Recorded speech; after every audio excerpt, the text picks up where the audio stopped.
दूल्हे की बारात गई, दुल्हन निकाह हुआ, रुखसती हुई, घर आ गए शाम को, सुहाग रात चली और उससे अगले दिन जो वलीमे का फंक्शन था उसके लिए सब पार्लर से तैयार होकर वलीमे के फंक्शन में पहुंच रहे हैं। पंडाल लगा हुआ है और स्टेज के ऊपर दुल्हन बैठी है, दूल्हा बैठे हैं, दोनों की एंट्री हुई है और उसके बाद दुल्हन के साथ उसकी बहनें बैठी हैं और कुछ रिश्तेदार और बैठे हैं।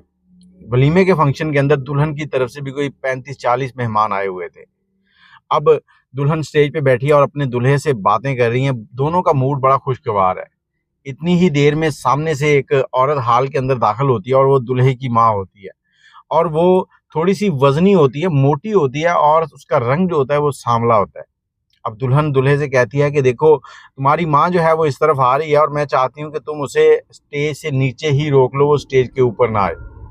अब दूल्हा चंद सेकंड के लिए खामोश होता है और सोचता है कि ये क्या कह रही है और उसके बाद खड़ा होता है, खड़ा होकर स्टेज से नीचे जाता है और अपनी माँ को अपने गले से लगाता है। गले से लगाने के बाद फिर बुलंद आवाज़ में कहता है, ऐ लोगो, मेरी बात सुनो, एक ज़रूरी ऐलान है और बहुत ही ज़रूरी है। मैं इस औरत को बेचना चाहता हूँ। कोई है जो मुझसे इस औरत को खरीद ले? अब लड़के की माँ जो है वो हक्की-बक्की देख रही है और पूरे का पूरा हाल जो है वो भी देख रहा है और कोई भी जवाब नहीं आ रहा। दूसरी तरफ जो लड़की, उसकी दुल्हन है, वो स्टेज के ऊपर बड़ी मक्कार सी मुस्कुराहट जो है वो हँस रही है और मतलब उसकी आँखें भी मुस्कुरा रही हैं, चेहरा भी मुस्कुरा रहा है, सब कुछ कि मैं देखो, मेरा शौहर एक ही रात में मेरा गुलाम हो गया। अब बहुत से लोग कहते हैं कि तुमने बिल्ली मारी थी या नहीं? अब ये बिल्ली क्या मारी होती है? यही बिल्ली होती है, वो बहुत से लोग गलत मिसाल देते हैं। तो इस औरत ने समझो कि बिल्ली मरने नहीं दी थी। इस औरत ने अपनी अना को अपने शौहर से ऊपर रखना चाहा था। अब लड़के ने कहा, फिर आवाज़ बुलंद की कि आप में से कोई नहीं खरीदना चाहता ना, तो मैं खुद अपने आप से अपनी माँ को खरीदना चाहता हूँ। आप में से अगर कोई खरीदता भी तो मैं उससे बढ़ चढ़कर बोली लगा के इसे खरीद लेता। ये मेरी माँ है और इसकी कोई कीमत नहीं है।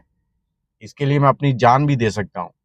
और आज का ये जो आवाज़ें आपने, ये जो लम्हे, ये जुमले आपने सुने हैं, ये सिर्फ़ इसलिए हैं कि मेरी जो बीवी है, जो कि कल ही मेरे शरीके हयात बनी है और उसने मेरे साथ अभी तक शायद 24 घंटे भी नहीं पूरे बिताए। वो कहती है कि मुझे तुम्हारी माँ अच्छी नहीं लगती। मेरी माँ जिसने मुझे 25 साल से पाला है और उस बिस्तर पर जहाँ मैं पेशाब करता था, वहाँ खुद लेट जाती थी और मुझे खुश्क जगह पर रखती थी। कहती है कि उसे स्टेज के ऊपर नहीं आने दो। और आज मैं अपने होशो-हवास में ये फ़ैसला करके आप लोगों को बताना चाहता हूँ कि मैं अपनी इस बीवी को तलाक दे रहा हूँ और मैं अपने पूरे होशो-हवास में ये काम कर रहा हूँ। मेरी तरफ से इसे तलाक है। उसको तलाक देता है और चलने लगता है और साथ ही कहता है कि आप सबके आने का बहुत शुक्रिया और मैं आपसे ये कहना चाहूँगा कि आप लोग खाना खा कर जाइएगा। इतने अच्छे अल्फाज। और इसी फंक्शन के अंदर शहर का अमीर बिजनेसमैन भी बैठा था एक, जो कि इनवाइट था और वो लड़की वालों की तरफ से इनवाइट था। उसने जब ये सारा माजरा सुना तो उसने वहीं पर खड़े होकर क्लैपिंग शुरू कर दी। अब पूरे का पूरा हाल देख रहा है कि यार यहाँ पर अफसोस का समय है, समझ नहीं आ रही कि हम अब क्या बात करें, और ये बंदा यहाँ पर क्लैपिंग कर रहा है, तालियां बजा रहा है। तालियां बजाते हुए वो दूल्हे और दुल्हन की तरफ बढ़ा और उसने जाके दूल्हे को गले से लगा लिया और कहा कि अगर तुम मुनासिब समझो तो मैं तुमसे एक सौदा करना चाहता हूँ। लड़के ने कहा, जी बोले आप। तो वो ताजिर कहता कि मैं चाहता हूँ कि तुम मेरे दामाद बन जाओ, मेरे बेटे बन जाओ। अब लड़का खामोशी से देख रहा था और उसने कहा कि मेरी बेटी इंतहाई खूबसूरत है और अगर तुम्हें उसके बारे में कोई मालूमात करनी है तो मैं तुम्हें टाइम दे सकता हूँ और उसके बाद मैं चाहता हूँ कि तुम उससे शादी करो। वो लड़का इस लड़के को भांप चुका था कि जो अपनी माँ के साथ इतनी मोहब्बत कर रहा है, कल को उसकी बेटी के साथ कितनी मोहब्बत करेगा। और दूसरी तरफ जो बाप ये सारा माजरा देख चुका है, वो अपनी बेटी को जाकर समझाएगा कि वहाँ पर उसकी माँ के साथ कोई बदतमीज़ी नहीं करनी। अक्सर क्या होता है कि औरतें आते ही दूल्हे की माँ के साथ बदतमीज़ी, बदज़ुबानी शुरू कर देती हैं, जो कि इंतहाई गैर मुनासिब होता है। और यहाँ पर लड़के की माँ ने कहा कि ठीक है भाईजान, हम आज ही उससे शादी करना चाहेंगे, आज ही उससे निकाह करना चाहेंगे अपने बेटे का। तो उस ताजिर ने अपने घर फ़ोन किया, अपनी बेगम को कहा कि बेटी को फ़ौरन घर से कोई अच्छा-सा सूट पहनाओ और ले आओ, यहाँ पर उसका निकाह है।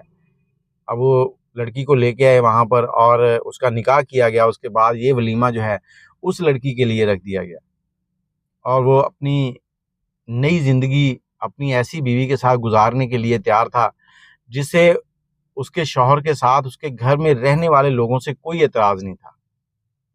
तो मैं आप लोगों से यही कहना चाहूँगा, वीडियो आपसे बातचीत करने का असल मकसद जो होता है वो ये होता है कि आप लोगों को गाइड करना। ये वीडियोज़ जो हैं बहुत सारी औरतें भी सुनती हैं, तो मैं उनसे यही कहना चाहूँगा कि जो सलूक आप अपने शौहर की माँ से करती हैं, तो क्या आपके भाई की बीवी आपकी माँ से अगर ऐसा सलूक करे तो क्या आप उसे बर्दाश्त करेंगी? तब तो आप कहती हैं कि मेरी माँ के साथ उसने ये कर दिया, मेरी माँ के साथ ये कर दिया। तो कभी ये भी सोचा करें कि आप किसी की माँ के साथ क्या कर रहे हैं?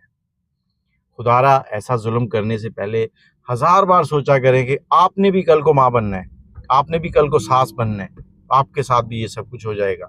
ये दुनिया जो है ये मुकाफ़ात अमल है, जो आज करोगे वो कल आपको ज़रूर मिलेगा। बाकी अपनी राय ज़रूर दीजिएगा, दुआ में याद रखिएगा। अल्लाह हाफ़िज़।